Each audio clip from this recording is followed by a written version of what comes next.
Why does every job think I have a criminal record?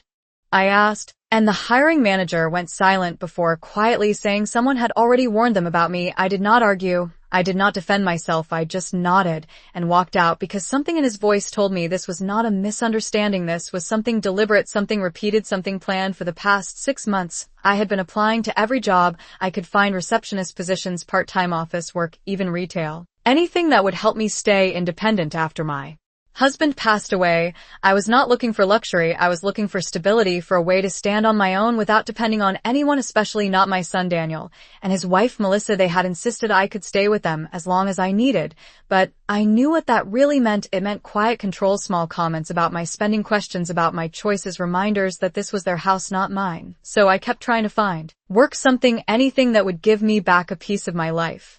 But every application ended the same way: polite emails, short interviews, and then silence. At first, I thought it was my age. Maybe companies wanted someone younger, faster, easier to shape. But then patterns started forming. Interviews would go well until the final stage, and suddenly the tone would shift. Calls would not be returned, decisions would be delayed, and then declined, always declined. I told myself not to overthink it. I told myself this is just how things are now: competitive, unpredictable, impersonal. But sitting in that office, hearing those words, hearing that someone had told them I had a criminal record, something inside me stilled. I have never been arrested. I have never even had so much as a legal issue, not once in 68 years of living. So how could this be happening? I walked to my car slowly that day, my hands steady, but my thoughts sharp, replaying everything, every interview, every email, every conversation, and one question kept returning louder each time: who would say something like that about me? And more importantly, who knew exactly where I was applying? I did not share that information widely. I kept it quiet, private, almost instinctively. The only people who ever asked were Daniel and Melissa. Casual questions over dinner. So how is the job search going? Anywhere promising? Yet I never thought anything of it before. I assumed it was concerned support. Even now I wanted to believe that, but as I sat there gripping the steering wheel, I realized something I had been ignoring for far too long. Sometimes the people who ask the most are not trying to help. They are trying to know just enough to stay one step ahead. And that was the moment I stopped wondering why I could not get a job and started asking something far more dangerous. What if someone close to me was making sure I never would? I did not go home right away. I sat in the car for a long time, the engine off, the silence pressing in around me as I tried to make sense of something that refused to fit into the life I thought I understood. I replayed every conversation I had over the past few months, every time Daniel had casually asked about my interviews, every time Melissa had smiled and said things like, I am sure something will come along soon. The words had sounded supportive at the time, but now they felt different, rehearsed, almost too perfectly timed, as if they already knew the outcome before I did. I finally drove back to the house just before dinner, the familiar driveway no longer feeling like a place of comfort, but something else, something I could not quite name. When I walked inside, Melissa was in the kitchen setting the table, her movements precise, controlled. She looked up and smiled the same way she always did, warm but never quite reaching her eyes. How did it go today? She asked, her tone light, casual. I set my purse down slowly. Nothing yet, I said, watching her reaction carefully. She nodded. Too quickly. That is tough, she said, but you know how competitive things are right now. Daniel came in a moment later, loosening his tie, glancing at me briefly before looking away. How many places did you apply to this week? He asked. I hesitated for just a second before answering. 3, maybe 4. I could see something pass between them, a glance too quick for someone who was not paying attention, but I was paying attention now more than I ever had before. Dinner felt longer than usual, every word measured, every silence heavier than it should have been. They talked about their day, work, projects, plans for the weekend, things that should have sounded normal, but now felt distant, like I was listening to a conversation I was not meant to fully understand. At one point, Melissa leaned forward slightly. You know, she said gently, maybe you are being a little too ambitious with your applications. Maybe you should start smaller, something less demanding. Her voice was soft, almost caring. But the words settled wrong, too specific, too aligned with the rejections I had been getting. Daniel nodded in agreement.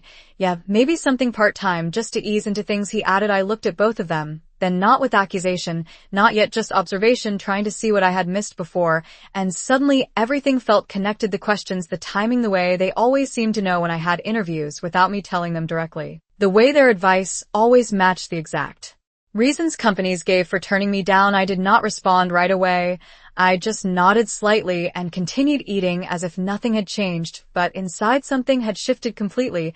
I was no longer trying to figure out why I could not get a job. I was starting to understand that the answer had been sitting across the table from me all along, and the most unsettling part was not just that someone was doing this to me, it was that the only people who had enough information to do it were the ones who were supposed to want me to succeed. The next morning I woke up earlier than usual, not because I had an interview, but because I needed to see things clearly without their voices filling the space. I sat at the small desk in the guest room and opened my laptop, scrolling through my recent applications one by one. Each company, each contact, each email thread I had sent, everything was there, organized, careful, deliberate. I had always been that way, structured, methodical, but now I was looking at it differently, not as a record of effort, but as a trail, something that could lead somewhere if I followed it closely enough. I picked one company at random, one where the interview had gone particularly well. The manager had been kind, encouraging, even said they would be in touch within a few days, but they never were. I stared at the contact information for a moment before dialing the number, my hand steady, even if my thoughts were not. When the call connected, I kept my voice calm, professional. I explained that I was following up not to ask for reconsideration, but to understand if there was something in my application I could improve. There was a pause on the other end, the kind that carries hesitation. Then the woman sighed softly and said, "I am not sure how to say this, but we received a call about you after your interview. Someone claimed you had a history we could not ignore." My chest tightened slightly, but I did not interrupt. I did not react. I just listened. "Can you tell me when that call came?" and I asked quietly. She gave me the date and time. I thanked her and ended the call slowly, placing the phone down. As the pieces began to settle into place, I opened my email again and matched the timeline. The call came less than 2 hours after I had mentioned the interview at dinner. I sat back in the chair, letting the realization fully form. This was not coincidence. This was coordination. I repeated the process with another company and then another, each conversation careful, each question neutral, and each answer confirming the same pattern. A call,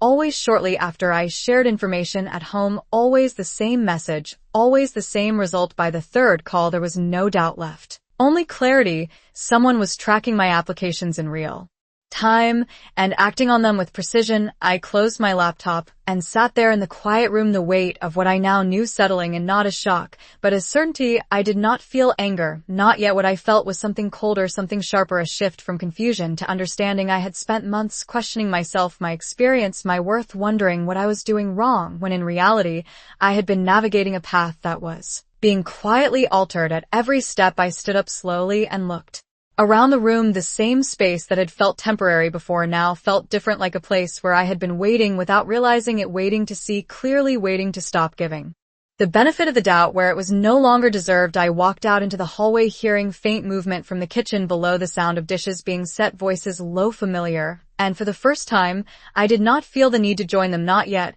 because now I was no longer trying to understand what was happening. I was preparing to prove it.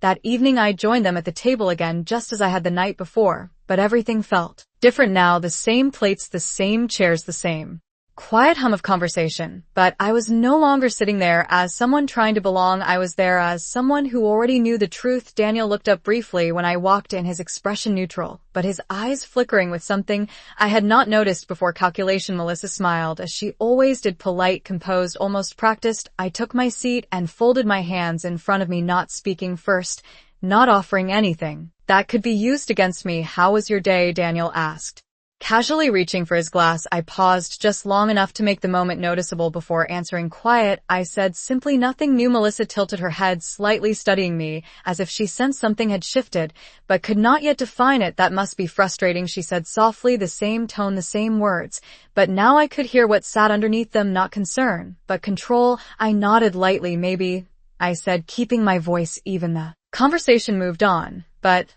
I did not follow it, not really. I listened instead to the details, the timing, the way they spoke around certain topics, how quickly they changed direction when anything related to my job search came up. Daniel mentioned work projects, Melissa talked about weekend plans, but every now and then there was a glance, a pause, a small adjustment that revealed more than their words ever could. I waited until the middle of the meal, when the rhythm of conversation had settled, before speaking again. "I have another interview tomorrow," I said calmly, not looking directly at either of them, just placing the information into the space between us. Daniel's fork paused for a fraction of a second before continuing. Melissa smiled again, but this time it was tighter, more controlled.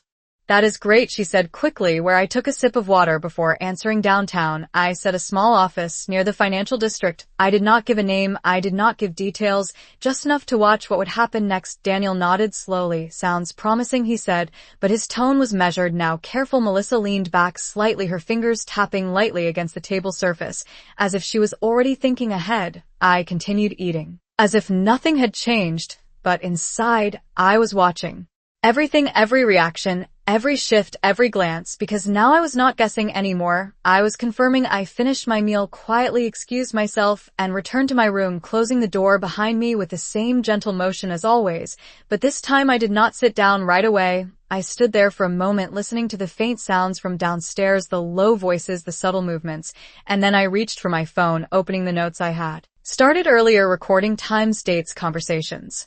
Patterns, because tomorrow was not about getting the job. Tomorrow was about proving what I already knew, and for the first time since this began, I was no longer reacting to what was being done to me. I was setting the stage for what would happen next. I woke up the next morning before either of them were awake. The house, still quiet, the kind of silence that makes every small sound feel sharper, more deliberate. I moved carefully through my routine, dressing in the same simple outfit I had worn to other interviews. Nothing that would stand out, nothing that would draw attention, because today was not about the job, it was about the timing. I checked my phone once more, reviewing the notes I had written the night before, the exact time I had mentioned the interview at dinner, the way Melissa had asked for details, the brief pause and Daniel's response. Everything was recorded, not emotionally, but precisely like pieces of a pattern. I was no longer trying to understand, I was documenting. I left the house without waking them, the morning air cool against my face. As I stepped outside and got into my car, I did not drive to the interview location right away. Instead, I parked a few blocks away and waited, watching the clock, not with anxiety, but with focus. At exactly 9:15, I stepped into the office building and checked in with the receptionist, offering a calm smile, introducing myself as scheduled. The waiting area was quiet, professional, the kind of place where everything moved on time and with purpose. I sat down, folding my hands in my lap, and let the minutes pass naturally. 10 minutes, 15, then 20. The interview began as expected. The manager greeted me kindly, asked thoughtful questions. Everything felt normal, almost reassuring, and for a brief moment I allowed myself to feel what this should have been like all along, a fair opportunity, an honest conversation. When the interview ended, she smiled and said, "We will be in touch soon." I thanked her and stood to leave, but instead of walking out, I paused, just slightly turning back. "There is something I should mention," I said gently. "If you receive a call about me after today, please let me know." Her expression shifted just enough to show curiosity, but she nodded. "Of course," she said. I left the building and returned to my car, sitting behind the wheel once again, watching the time, not guessing, not hoping, just waiting. At exactly 10:47, my phone rang. It was the same office number I had just left. I answered calmly. "Hello." The manager's voice came through, quieter this time, more careful. "Someone just called about you," she said. My grip on the steering wheel tightened slightly, but my voice remained steady. "What did they say?" I asked. There was a pause before she answered. "They claimed you had a criminal record and advised us not to hire you." I closed my eyes for a brief second, not out of shock, but because I had what I needed now, the timing, the confirmation, the proof. It had happened again, exactly as before, but this time I had anticipated it. I had set it in motion. I thanked her for telling me and ended the call slowly, placing the phone down in my lap. The silence returned, but it felt different now, not uncertain, not confusing, but clear. I looked down at my notes, adding the final detail, the exact minute the call came in, and then I sat back, taking a slow breath, because now I was no longer trying to prove that something was wrong. I had just proven exactly who was responsible. When I drove back home that afternoon, I did not feel rushed. I did not feel angry. I felt precise, the kind of clarity that comes when doubt is no longer part of the equation. I parked in the driveway and sat there for a moment, looking at the house. The same place that had once felt like a temporary refuge now felt like something else entirely, something calculated, something controlled. I stepped out of the car and walked inside, hearing their voices from the kitchen, low, casual, unaware that anything had changed. Melissa was the first to notice me. She turned with that same composed smile. "How did it go?" she asked, her tone light, familiar. I set my keys down slowly. "It went well," I said, watching her reaction. Daniel leaned against the counter, arms crossed, his posture relaxed, but his eyes sharper than before. "That is good." He said, "You needed a break." I nodded slightly. "Yes, I did," I replied, letting the words settle between us, not as reassurance, but as confirmation. Melissa stepped closer. Just a fraction. Did they say when they would get back to you? She asked. I met her gaze briefly. Soon, I said, simply, not offering more, not giving them anything to act on. Daniel exhaled softly, almost relieved. That is how it usually goes. He said the words casual, but now I could hear the pattern behind them, the expectation of what would come next. I moved past them into the kitchen, reaching for a glass of water, as if nothing was different, but everything was. I did not confront them, not yet. I did not raise my voice or ask questions, because this was no longer about suspicion. This was about evidence, and evidence does not need emotion to be effective. I turned slightly, leaning against the counter, mirroring Daniel's posture. You know, I said quietly, I have been thinking about how hard it has been to find work lately. The market is competitive. Daniel nodded quickly, too quickly. Yeah, it is tough out there, Melissa added. You have to be patient. I looked at both of them, then just for a moment, long enough to let the silence stretch, long enough to make them aware that I was no longer following the same rhythm as before. I agree, I said calmly, but sometimes it is not about competition, sometimes it is about interference. Neither of them responded immediately. Melissa's smile faltered just slightly before she recovered, and Daniel's posture shifted, his arms uncrossing then crossing again, a small movement, but enough. I straightened and took a sip of water, setting the glass down carefully. I am going to make a few calls tomorrow, I continued, my tone even measured. I want to understand exactly what has been happening. Daniel forced a small laugh. There is nothing to figure out, he said. It is just bad luck. I met his eyes, then not with accusation, but with certainty. Bad luck does not follow a schedule, I said quietly, and for the first time neither of them had a response. The room felt different now, not tense, not loud, just exposed, like something that had been hidden too long was finally standing in the open without protection. I picked up my keys again, turning toward the hallway. I will let you know what I find, I said, and walked away, leaving them in that silence, because now it was no longer a question of whether they had done it. It was only a matter of when they would realize that I knew. I did not wait until the next day to take the next step, because waiting had already cost me enough. I sat at the small desk in my room that evening with my phone in front of me, and the notes I had carefully built over the past few days, every timestamp, every call, every detail, aligned in a way that left no room for doubt. But knowing was not the same as proving, and proving required more than patterns. It required something undeniable. I scrolled through my contacts until I found a number I had not used in years, a legal advisor my husband and I had worked with long before everything changed. I hesitated for only a moment before calling. When he answered, I kept my voice calm, measured, as I explained the situation, not emotionally, not dramatically, just the facts, the repeated interference, the false claims, the timing, the connection to my own household. There was a pause on the other end, then a quiet shift in his tone, something more focused, more precise. This is serious, he said. If what you are describing can be documented, it could have legal consequences. I nodded. Even though he could not see me, it can be documented, I replied. I have records. He asked me to send everything over: emails, notes, call logs, anything that showed a pattern, anything that connected the actions to specific individuals. When the call ended, I sat there for a moment, letting the weight of that settle, not as fear, but as confirmation. I was no longer navigating this alone. I spent the next hour organizing everything carefully, attaching screenshots, writing out timelines, making sure every detail was clear and structured, not because I needed to convince anyone, but because clarity leaves no space for denial. When I finally finished, I sent the file and closed my laptop. The room felt quiet again, but different from before, not uncertain, not heavy, just still, like the moment before something irreversible begins. Downstairs, I could hear Daniel and Melissa moving through their usual routine, dishes being put away, low voices blending into the background. Nothing outwardly changed, and that was the point. They believed everything was still under their control, that the pattern would continue, that I would remain unaware. I stood up and walked to the door, opening it slowly, stepping into the hallway, the light from the kitchen spilling across the floor. I could see them from where I stood, their backs turned, their conversation casual, unaffected. I did not interrupt. I did not announce myself. I simply watched for a moment, not with anger, not with bitterness, but with clarity, because this was the last moment where they believed their actions were invisible. I turned away quietly and walked back to my room, closing the door behind me, because now it was no longer about discovering the truth. It was about what would happen when that truth could no longer be ignored. The next morning, nothing felt rushed, nothing felt uncertain, the kind of calm that comes when a decision has already been made before the day even begins. I moved through the house quietly, the same way I Always had, but this time I was not observing, I was waiting. Daniel was already in the kitchen when I walked in, his posture relaxed, his expression neutral. But there was something beneath it now, something tighter. Melissa stood beside him, pouring coffee, her movements controlled. As always, they both looked up when I entered, and for a brief moment neither of them spoke, as if they were measuring something they could not quite name. I took my usual seat and folded my hands in front of me, not reaching for anything, not filling the silence. "How did you sleep?" Melissa asked finally, her voice soft, careful. I met her gaze. "Steady enough," I said. "Nothing more." Daniel exhaled, lightly leaning back against the counter. "You said you were going to make some calls today," he said. I nodded. "I did." I replied simply, and let the words sit there.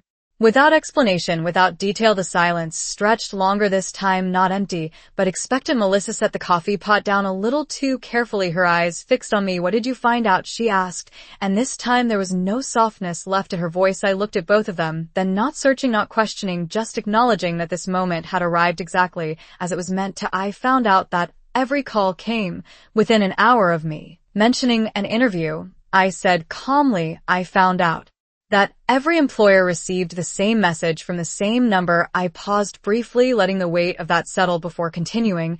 "And I found out that the number belongs to this house." Daniel's expression changed, first, not dramatically, but enough, his shoulders stiffening, his gaze sharpening, as if he was deciding which version of the truth to present. Melissa did not move at all, her face still composed, but her eyes no longer steady. "That is a serious accusation," she said carefully. I nodded it as I agreed, and then I reached into my bag and placed my phone on the table, turning the screen toward them, displaying the call logs, the timestamps, the pattern laid out in a way that required no interpretation.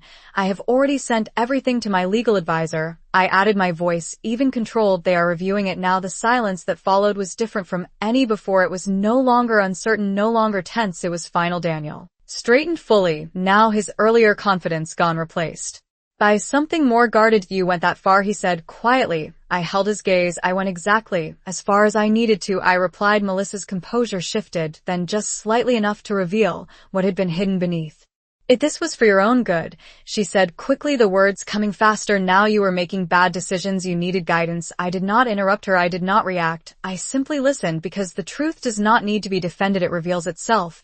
And when she finished speaking, I stood up slowly, not abruptly, not dramatically, just enough to signal that the conversation had reached its end. "You did not guide me," I said quietly. "You controlled me. And now that ends." I picked up my phone and turned toward the hallway, leaving them standing there with something they had not expected, not anger, not resistance, but consequence. And for the first time, they were no longer deciding what would happen next.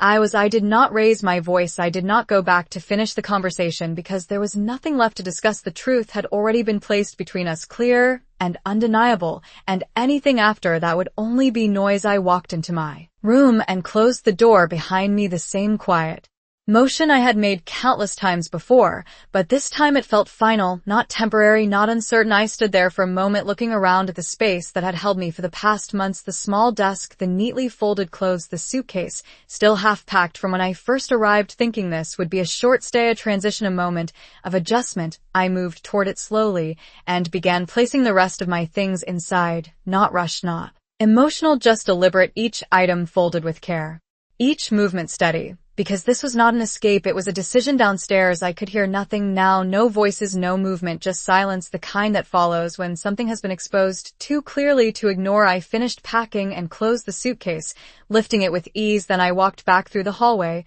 and into the living room. Daniel and Melissa were still there, standing in the same place I had left them, but they looked different now, not in appearance, but in understanding. Daniel opened his mouth slightly as if to speak, but stopped before any words came out. Melissa looked at me, her composure no longer as controlled as before. "What are you doing?" she asked quietly. I met her gaze without hesitation. "I am leaving," I said simply. Daniel stepped forward, then his voice lower, now almost uncertain. "You do not have to do that," he said, but even he seemed to realize how empty those words sounded. I adjusted my grip on the suitcase. "I do," I replied, "not because I need to, but because I choose to." I walked past them toward the front door, neither of them trying to stop me, not because they could not, but because they understood that whatever control they thought they had was already gone. I Paused only once, my hand resting lightly on the door handle, not to reconsider, but to acknowledge the moment for what it was, a line that had been crossed and could not be undone. I opened the door and stepped outside, the air cool and clear against my face. I did not look back. I did not need to, because everything that mattered had already been seen for what it truly was. I placed my suitcase in the car and sat behind the wheel, taking a slow breath before starting the engine. As I pulled away from the house, I felt something settle, not relief, not satisfaction, but clarity, the kind that comes when you stop questioning your reality and start acting on it. They thought they could shape my life without consequence. They thought silence meant acceptance, but silence was never weakness, it was patience, and now that patience was over.